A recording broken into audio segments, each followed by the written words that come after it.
Hello అండి, చూడండి ఇది పొన్నగంటి ఆకుకూర. మనం ఆకులు కట్ చేసుకున్నాము. ఇంకా ఇట్లా ఉన్నాయి కదా ఈ కనుపులు, వీటిని మనం ఇప్పుడు నాటుకుందాం. 1 మంత్ తర్వాత మనకు మంచి ఆకుకూర అయితే రెడీ అవుతుంది. ఇప్పుడు ఇది ఏ విధంగా నాటుకోవాలనేది చూపిస్తాను. ఇది పొన్నగంటి ఆకుకూర. ఇలా మీరు ప్రతిదీ కూడా మనం విత్తనాల ద్వారా కాకుండా ఇట్లా కొమ్మల ద్వారా కూడా కొన్ని ఆకుకూరలు నాటుకోవచ్చు. పదండి మరి.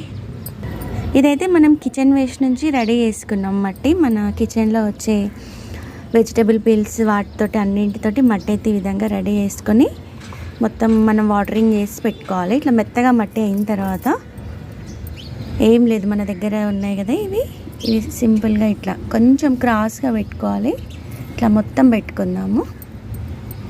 అంతే 1 మంత్ తర్వాత మనకు మంచి ఫ్రెష్ ఆకుకూర అయితే రెడీ అవుతుంది. ఇట్లా ప్రతిదీ కొననవసరం లేదు, ఈ విధంగా కూడా చేసుకోవచ్చు. మొత్తం ఈ విధంగా నాటుకుందాము. మళ్ళీ 1 మంత్ తర్వాత చూపిస్తాను. Happy gardening.